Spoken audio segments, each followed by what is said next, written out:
The containment bay's red emergency lights cast ominous shadows across the walls as Mara cradled the small, trembling creature against her chest. Its 6 legs curled inward, razor-sharp claws retracted for the first time in 3 days. The thing that the galactic community called a Kith, apex predator, unstoppable killing machine, the nightmare of 17 colonized systems, mewled softly as it suckled from the improvised bottle in her hands. Step away from that abomination, Commander Vexthor's translator crackled through the observation window speakers. The Krevan officer's 4 eyes were wide with what Mara had learned to recognize as existential terror. Immediately, human Mara. That is not a request. Mara didn't look up from the kith. She adjusted the bottle's angle, ensuring the nutrient formula flowed smoothly. She's hungry, Commander. I'll move when she's finished eating. Vexthor corrected sharply. That creature has no gender. It has no soul. It has only hunger and violence coded into every strand of its genetic sequence.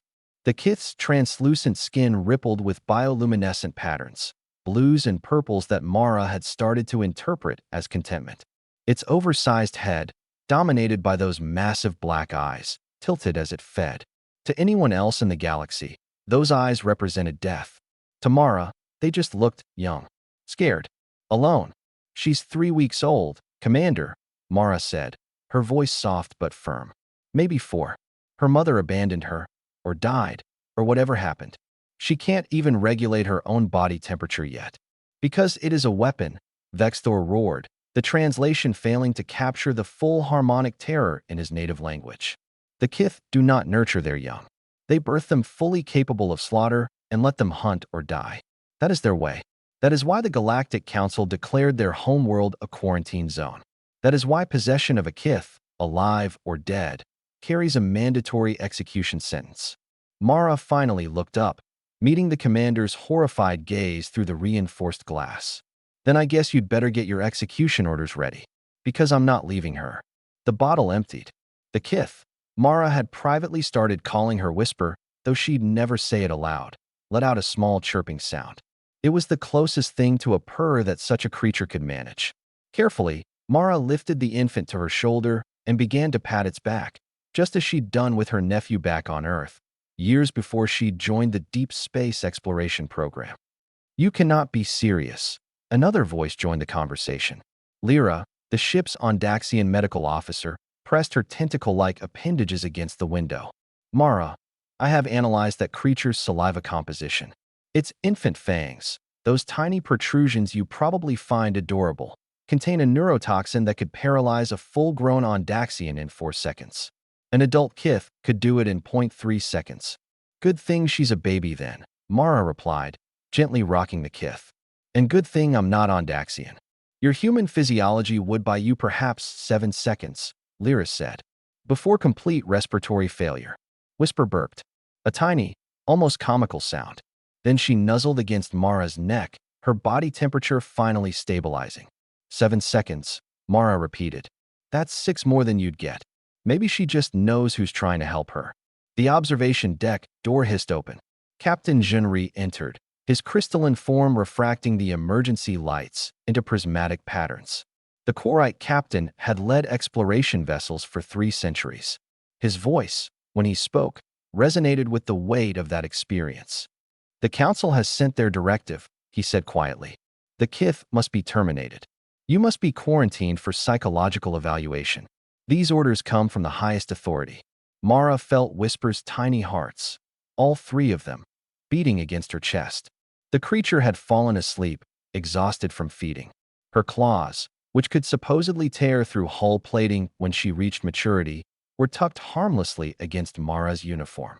Captain, Mara said, with all due respect to the council, they're wrong.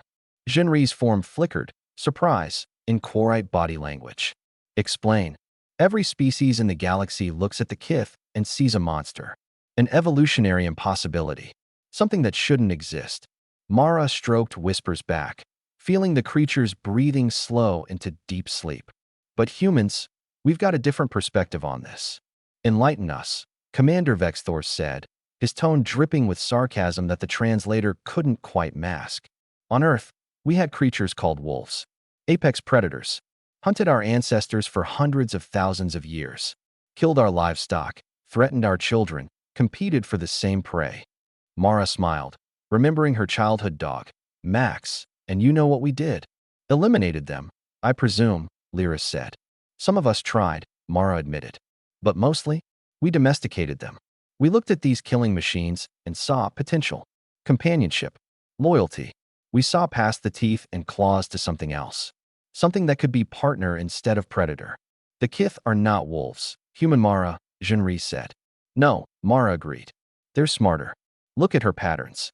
She gestured to Whisper's bioluminescent skin, which even in sleep displayed gentle, rhythmic waves of color. That's communication. Emotion.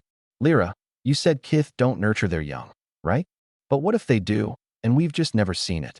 What if we've only ever encountered the ones who survived abandonment? The most aggressive, most traumatized individuals. The observation deck fell silent. Whisper stirred slightly, making that small chirping sound again. Instinctively, Mara hummed a soft lullaby, the same one her mother had sung to her decades ago on a planet dozens of light years away. The Kith's bioluminescence shifted to match the rhythm of the song. Impossible, Vexthor whispered. Humans, Captain Jinri said slowly, have a reputation across the galaxy. Did you know this, Mara? I've heard rumors. They say humans will pack bond with anything. That you see potential companions in creatures that every rational species knows to fear. That you rescued Terran creatures called cats from extinction and brought them to the stars, despite their murderous tendencies and complete lack of gratitude.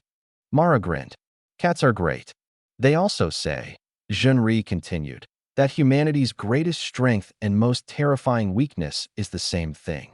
You refuse to accept that some things cannot be changed, cannot be saved, cannot be loved. Is that a weakness, Captain? Mara asked. Or is it just optimism? Jinri's form flickered through several colors. Finally, he spoke. I will inform the Council that the Kith specimen has been secured and is under observation. For scientific purposes, I will recommend a research period of no less than 6 standard months. Captain, Vexthor protested. You will not be separated from the creature during this time. Human Mara, Jinri continued, ignoring his security chief. But understand, one aggressive incident, one moment of violence, and the termination order will be immediate. No appeals. Mara looked down at Whisper, sleeping peacefully in her arms. The galaxy's most feared predator, reduced to an infant seeking warmth and food and safety. Just like any other baby. Understood, Captain, she said. Thank you. As the officers filed out, Lyra paused at the door. Mara, why? Why risk everything for a creature that might kill you? Mara thought about Earth, about Max the Golden Retriever, about humanity's long history of looking at fangs and claws and seeing friends instead of foes. She thought about her nephew's laughter, about second chances, about the fundamental human belief that love could reshape reality itself. Because someone has to be the first to try, she said simply. And humans are good at that. Whisper purred, if it could be called a purr, and dreamed whatever dreams apex predators dream when they feel safe for the first time in their lives to eye in her arms. The future of human-Kith relations slept soundly, unaware that she was about to rewrite galactic history, one bottle feeding at a time.